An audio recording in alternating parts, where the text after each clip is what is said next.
And Marty, he started 16th when he went to Victory Lane in 2015, but it's not what the driver at the 22 was looking for. And that says it all, Jeff. He's obviously disappointed. But it's a long race. I mean, qualifying is important, but you can still get it done.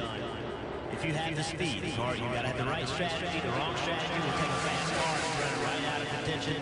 The right strategy can take an average car and get you in victory lane. Well, think about what he said yesterday, Steve, at the conclusion of the Xfinity Series race where he was unable to win for the third year in succession. He said, for a good portion of that race, I was running at about 70% just to save it so I could really have a strong closing. Practice or qualifying, so we guessed what the lap time would be. So far, we're looking pretty good.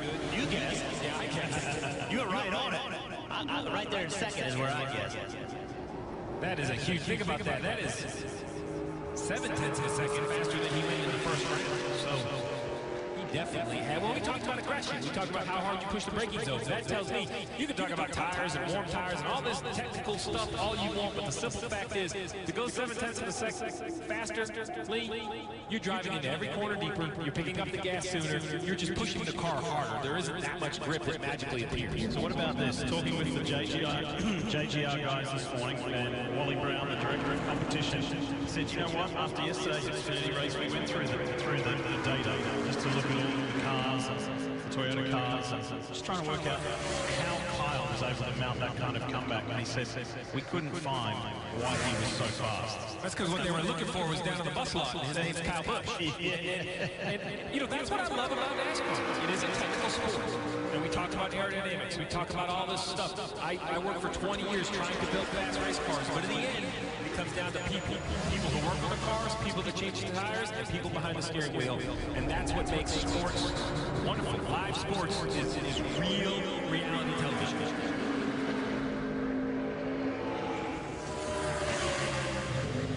Dave Burns. And I quote Denny Hamlin, "What happened to my brakes?"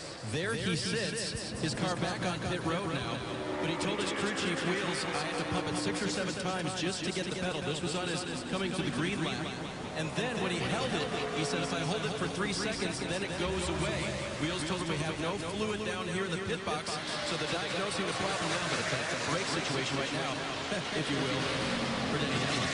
One thing that can happen, Lee, is in the quest for speed, the quest for downforce, you add grill tape to this car, not just for the radiator opening, which keeps the water, which we understand every week, but you also tape off the brake openings to get that cool, fresh air to cool the brakes. And what can happen is while the brakes work in the first round, then you go to pit road and you sit, and everything kind of heats up, so it gets hotter. Think about your car parked in the sun, right? Everything just kind of gets hotter as it sits there. Same thing happens under the hood when the air stops moving. So perhaps they have literally boiled the fluid either in the calipers or out of the system. He's hoping, though. We talked about this at the top of the show. This is the brakes they're going to have to run over 90 laps. And with that lap, Martin Truex Jr. puts himself provisionally on the second row. This is the 77 Furniture Row entry of Eric Jones. So Kyle Busch sets the pace with just over 3.5 minutes left in qualifying for the I Love New York 355 here at the Glen this afternoon. Who will make up that front row? Kyle Larson sits there at the moment provisionally with Busch, then Truex and Elliott. Daniel Suarez has been impressive. I want to give some of these teams more hope and compare to second, not first. Because Kyle Busch has set such an unbelievable pace that this lap for Jamie Murray is decent, or it was. He lost a little bit of time through the bus stop. But when you compare it to Kyle's lap, nothing seems to look very good. We said it last week after he got that win. Wow, Murray. Wow. I feel like I hear the tires squealing with the microphones out on the racetrack. They're way loose through the carousel. But we said it last week. Kyle Busch getting that win. Was that going to propel him? Was that going to push him into winning more? We've seen him come so close so many times and not be able to pull it off for one reason or another. And are we going to now see a string of Kyle Busch wins? McMurray stays 7th.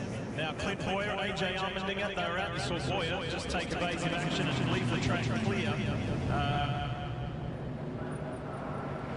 for McMurray to come on through. Time to check in with Marty Snyder. Marty? 4 drivers still need to post a time in this session, much like Denny Hamlin. Brad Keselowski will was actually on the racetrack. Jeff, he got loose up through the S's, and then he said he tried to make up time because he got loose in the S's going into the bus stop and made the lap worse. So he just completely bailed out. That's one of the advantages of going out early. He came back to pit road.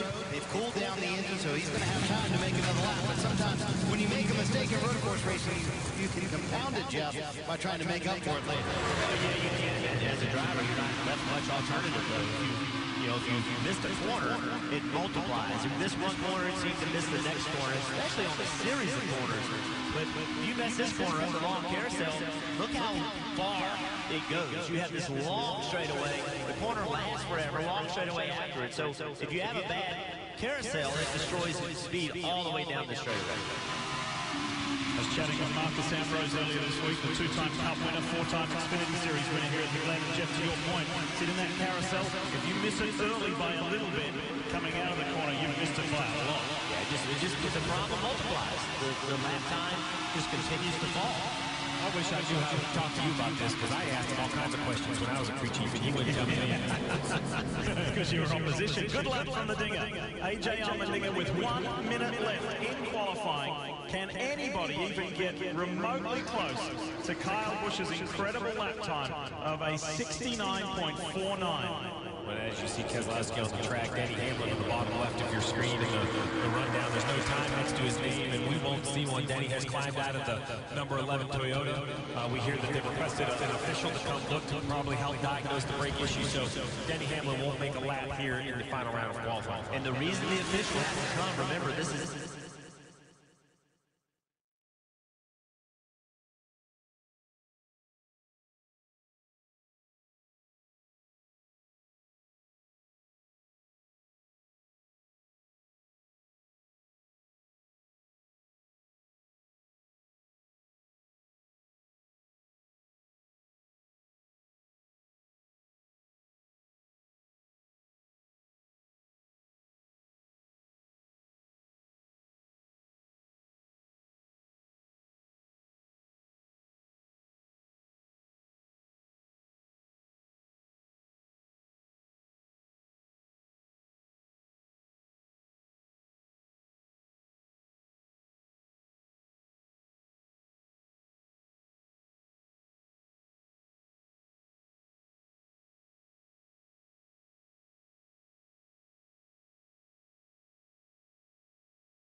Well, some trade moves just came through, Kenny. The Oakland Athletics traded Yonder Alonso, their first baseman, to the Seattle Mariners for Boot Powell. Not your Boot Powell, Boot Powell. Sandwiches too. So the Mariners very much in the wild card race, and they pick up a pretty good bat and play first base. So. An all-star year. So you can make deals after the trade deadline. You have those players through waivers, and obviously Alonso got through waivers. The Yankees have tomorrow off, but after the game they will travel to Toronto, where they will enjoy the off day, and then Tuesday, Wednesday, and Thursday against the Blue Jays. So again, a 7-game road trip, 4 here in Cleveland and 3 in Toronto. Well, Brett Gardner getting ready. The Yankees coming at 58-51. The Indians are 59-49. Gardner's ready. Carrasco is ready. And let's do it here in Cleveland. First pitch is striking away.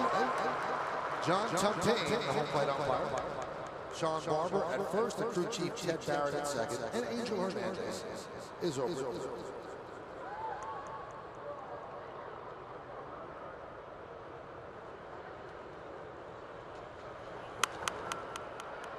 Well, the Yankees with Gardner being the DH today. The third time this year he's been the designated hitter. Well, they take a Gold Glover out of left field, and he was worth his weight in gold in the 9th inning yesterday, or last night, making that great catch. Gardner made an outstanding play. Torreyes made an outstanding play in that same inning for the second out. So the leather had a lot to do with that win. The 0-2, outside 1-2. Carrasco, a mid-90s fastball. Originally signed by the Phillies at the age of 16. And then traded to Cleveland in the Cliff Lee deal.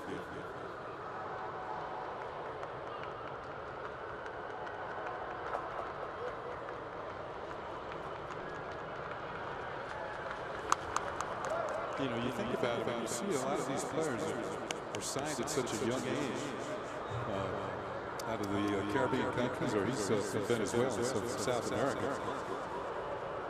Scouts really have to project. I mean, at 16, you're nowhere near as big and as strong as you're going to get. And now you see Carrasco, he's 6'4", over 200 pounds. I'm sure he wasn't that big when he was 16.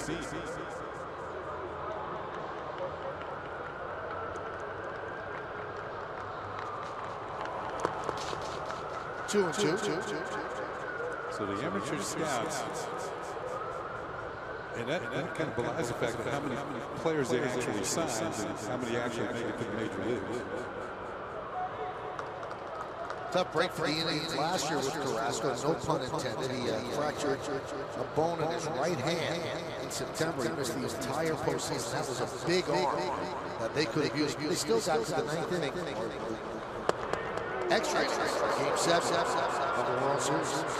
Yeah, I believe it was hit by a line drive or a sharp ground ball by Ian Kinsler in early September. That was it. So they didn't have the usage of Salazar. Last night saw Carrasco.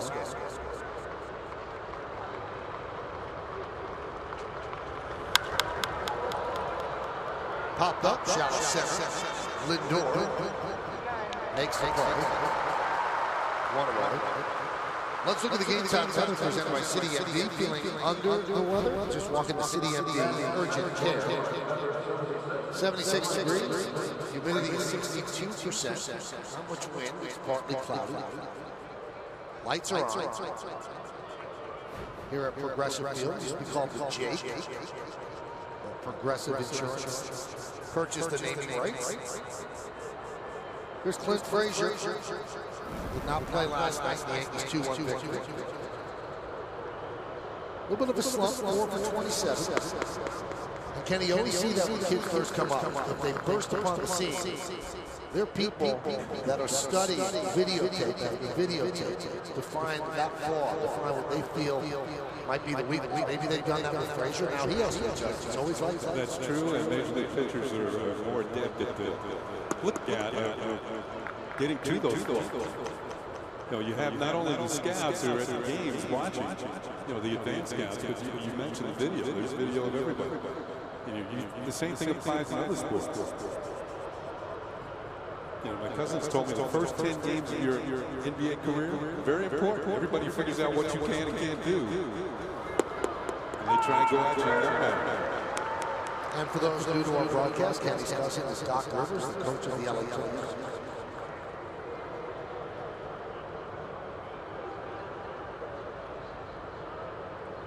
In this series, Frazier's 1 for 9. He doubled off Corey Kluber. Now, one thing we have seen from Frazier is the reason why he's in the big leagues. He's got a quick bat. I think he's improving defensively, runs the base as well. Excellent speed, good arm. The tools are there. You can see why the Yankees wanted him in a trade.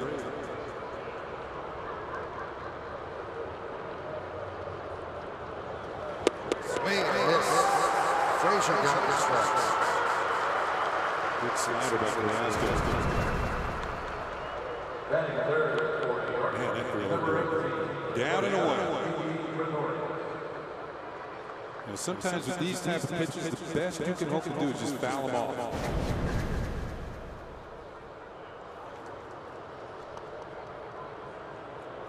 Here's D.D. Gregorius. And you can see what Joe tried to do with the first 7 spots in the order, lefty, righty, lefty, righty. To stagger the lineup. So Judge batting cleanup tonight. And pitch to Gregorius. Strike.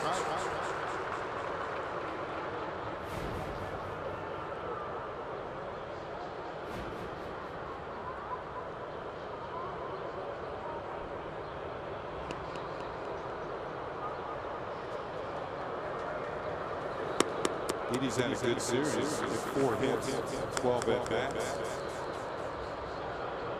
And hitting well for the Yankees this year on the road, 337.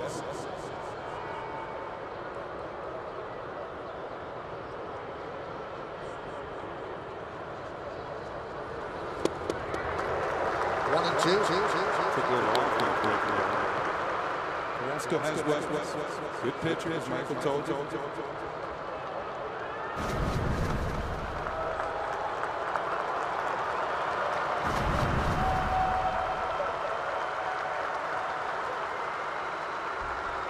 One ball, 2 strikes, 2 outs, just underway here in Cleveland. And the pitch. Foul the other way now. Another big crowd here at Progressive Field. Last 2 games have been sellouts. This one looks like it's going to be close. There's people still coming in beyond the left field flag court out there. Yankee fans have certainly bolstered attendance. You see a lot of Yankee jerseys around town the last couple of days in the stands. 1-2. Grounded to first. Santana's there, steps on the bag, and that'll do it. Yankees go down the order against Carrasco. Yankees nothing. The Cleveland Indians come to bat.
third. Cleaning up, third baseman Jose Ramirez. Edwin Encarnacion, the DH, bats fifth. Batting sixth and playing first base, Carlos Santana.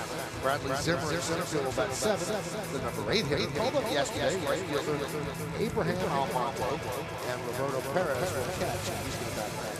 23 years old, Luis Severino gets a start for the Yankees. He's had one decision in his career against the Cleveland Indians. He's 1-0 with a good earned run average, 2.25 against Cleveland. There's the seasonal numbers, very good. Let's check out our pitcher scatter report brought to you by your Honda dealer. First-time All-Star. You get the feeling he's going to be on many, many more All-Star teams in the American League. His earned run average on the road has been outstanding, 2.71. Chris Sale, Chris Archer, and Corey Kluber, the only 3 pitchers in the American League with more strikeouts than Luis Severino. All brand names. So here's Kid. Went on the DL with a right hamstring strain July 9th, and he's activated today on the 6th of August. Pitch outside, 1-0. Yeah, a two-time All-Star, and it's been kind of a rough year for him, going all the way back to spring training. Only played in 2 spring training games because of a shoulder injury. And started the year on the DL, and finally it was activated on April 21st.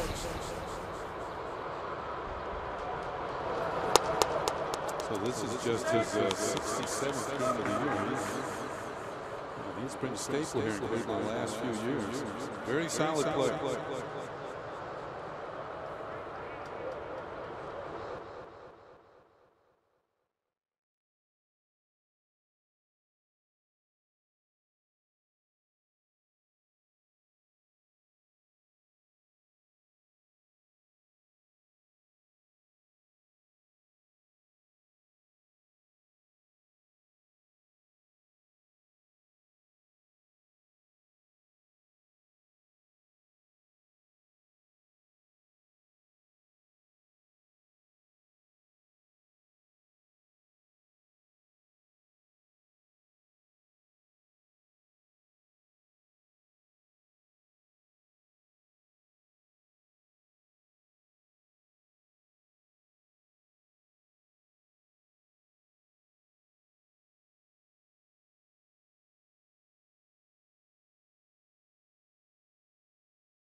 About Sanchez, in this age of direct messaging, I think that's a pretty direct message from George Roy.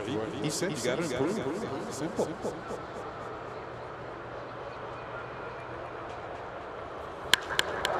High fly ball, deep center. Ellsbury back. He's on the track. He's at the wall. See, a home run for Bradley, and the Indians on the board. It's 1-0.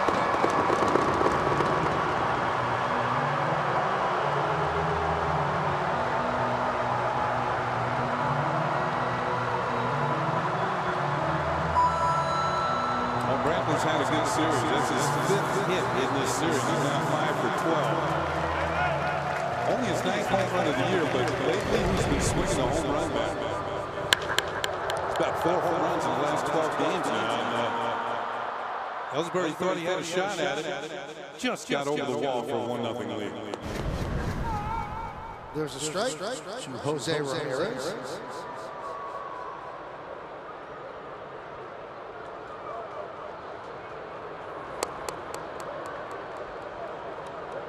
One and one.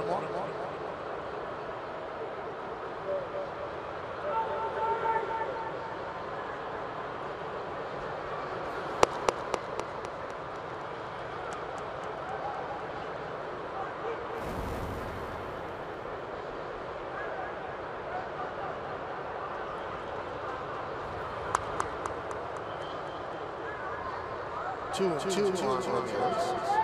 We saw a rarity here last night. Ramirez actually struck out. Only 4 in his last 81 plate appearances. He's got a good 2-strike approach, which is becoming more and more of a rarity among hitters.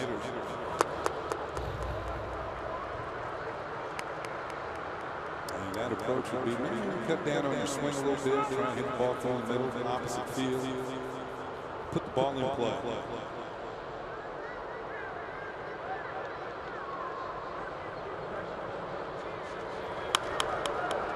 Fly ball, left field, going to be a long one for Clint Frazier. He can't get there, but it's a foul ball.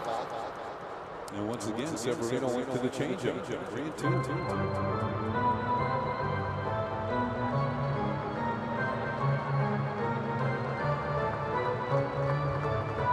Sometimes that's his third best pitch, but he might have warmed up today to really break it down and away from the lefties. Decided to go with it a little bit more against his Cleveland lineup.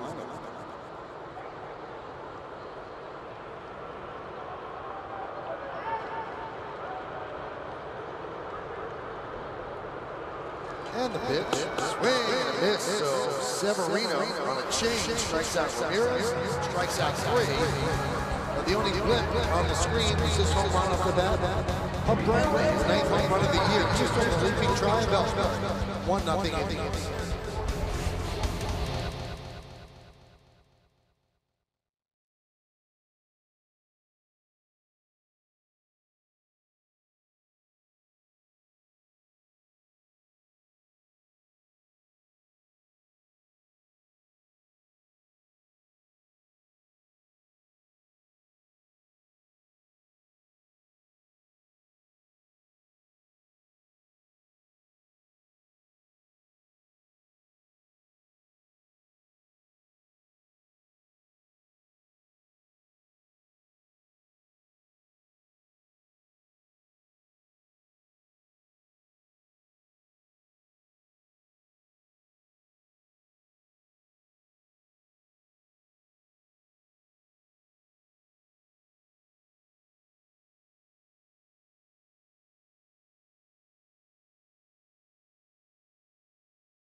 conversation brought to you by Toyota. Prius Prime is the official hybrid vehicle of the New York Yankees.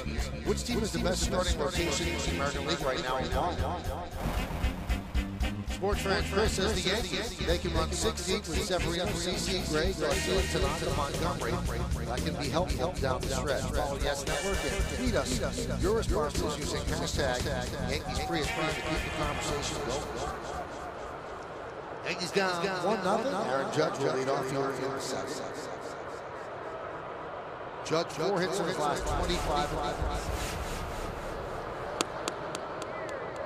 There's an amazing stat as Judge has chased more than he did in the first half of the season. Aaron has not had a game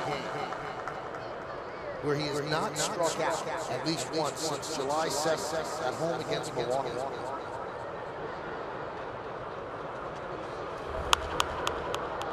So in every game he's played, he has struck out. And that's going to be part of his game. He's always going to be close to a 200 strikeout guy. But the strikeouts have increased in their frequency since the second half of the season began. His average still right around 300. He's at 299. He's actually hit better against right-handed pitching this year.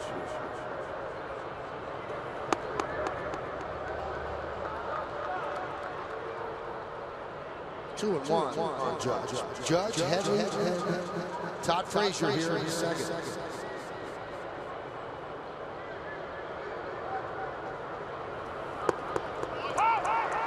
You know, I think you can live with the strikeouts as long as his average is around 300. I mean, you see some guys in the league, they strike out 200 times and average 220, 230. They still hit home runs. But it's a lot of nothing happening when they come into play. Well, he's doing the impossible, because never in the history of baseball has anybody struck out 200 or more times and hit over 270. So when he puts the ball in play, he's getting hits. He's getting hits because he hits the ball so darn hard. Fielders have a little time to react. 3-2. Swing and miss, and Judge down the stretch.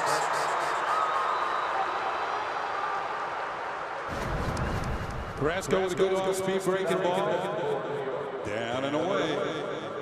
We mentioned this the other day that lately Judge has not hit the ball well to the opposite field. Yeah, like he did earlier in the year. He did it with authority. That pitch was a strike, by the way. Here's Headley, decisive blow in last night's game. Broken 1-1 tie, home run by Zach McAllister. Against Zach McAllister.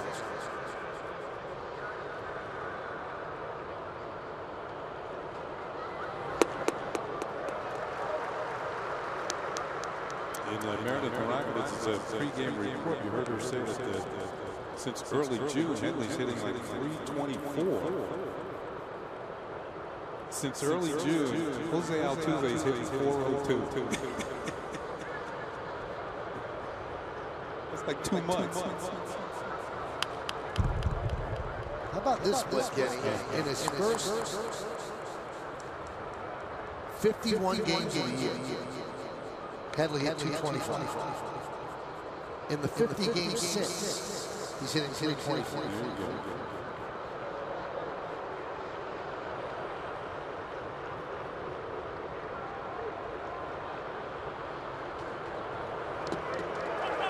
Swing and miss, ball to dirt.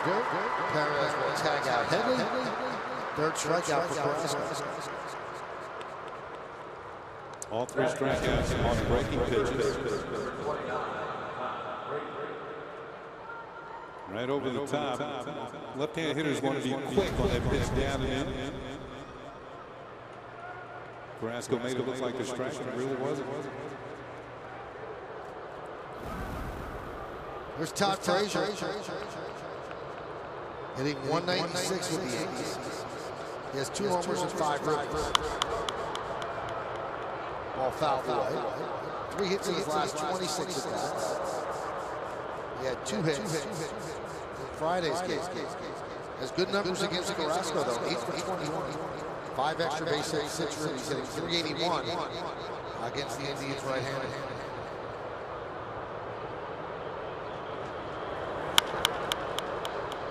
Kind of unusual to see a starter work from the stretch the entire game. No one's on base, and he's pretty much working out of the stretch.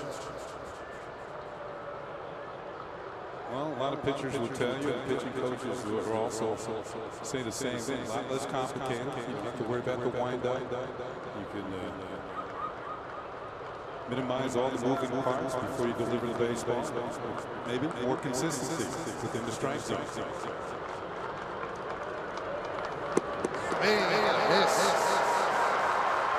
Carrasco strikes out the side. He struck out 4 Yankees. We go to the bottom of the second, 1-0 inning.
Yes, it's brought to you by Mazda, driving matters.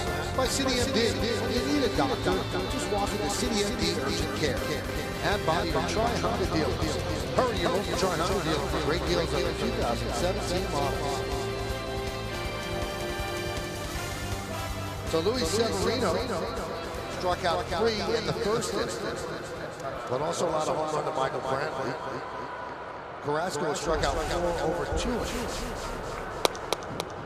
There's a strike to Encarnacion and Kenny. We have seen a lot of swings and misses in this series. Well, 7 of the 10 batters so far in this game have struck out. But you have 2 strikeout pitchers out there.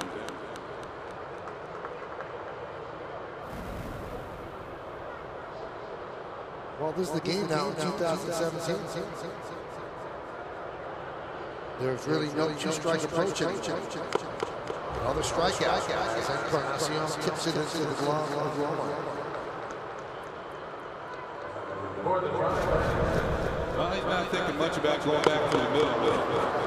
First of all, he's trying to catch up with about a 98-mile-an-hour fastball, so he has to swing pretty hard. 99-mile-an-hour pitch and a fast pitch speed analytics brought to you by Vios. And you know there's a lot of strikeouts when you strike out Jose Ramirez. Just doesn't strike out very often. Here's Carlos Santana. He's got the uniform pants above the knee today, so 3 out of 4 days above the knee.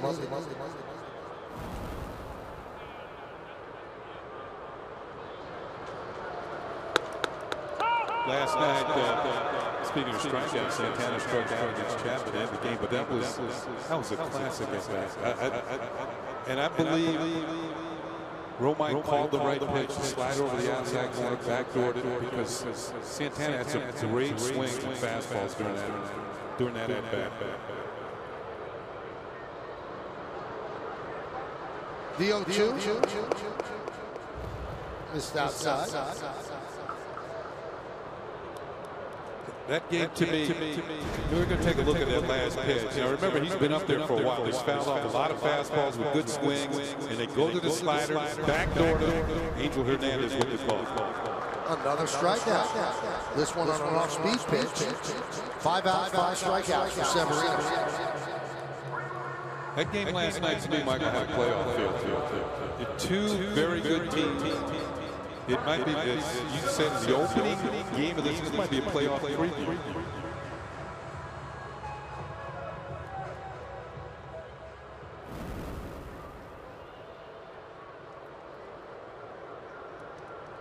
There's Bradley Zimmer. 0 for 6 in this series.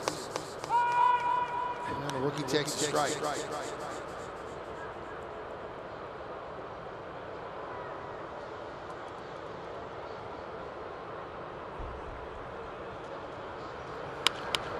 Fly ball, left field. Clint Frazier toward the line, makes the play, and that will do it as the Indians go down in order. 1, 2, 3. We go to the third inning here at Progressive Field. It's 1-0 try.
August 25th for Star Wars Night. There'll be a special Star Wars theme throughout the night, appearances by some of your favorite Star Wars characters. In addition, the first 18,000 guests in attendance are going to receive a special Darth Vader Yankees knit cap. Tickets, log on to Yankees.com, visit the Yankee Stadium ticket window, Yankees Clubhouse shop, or call Ticketmaster at 877-469-9849. And we go to the third inning. Yankees down 1-0. Yankees have not had a base runner against Carrasco in the first two. Be the bottom third of the order, starting with Jacoby Ellsbury, then Ronald Torres, and Austin Romine.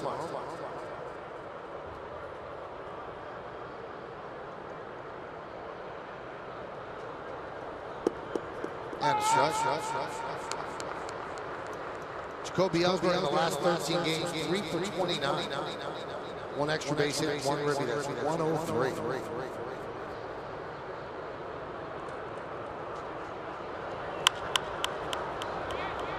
High pop-up, shallow, left field.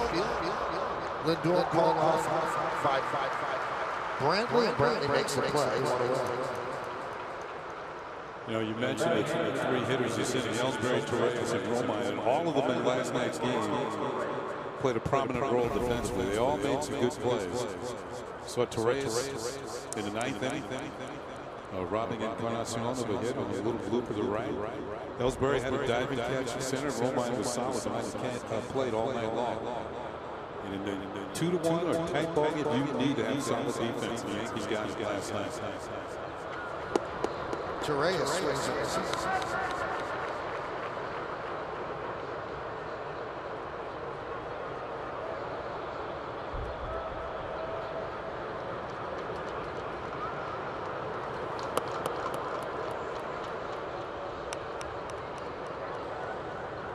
Kenny brought this up last night about whether or not Torres has struck out looking. He's done it 4 times, which is on the list for the fewest in the majors this season by the player. Didi's on there too.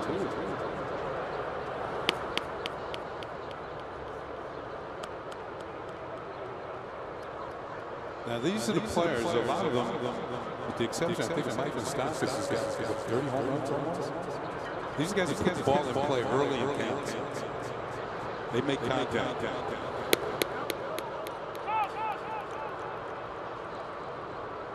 Sean Barber says that Teray is checked this week.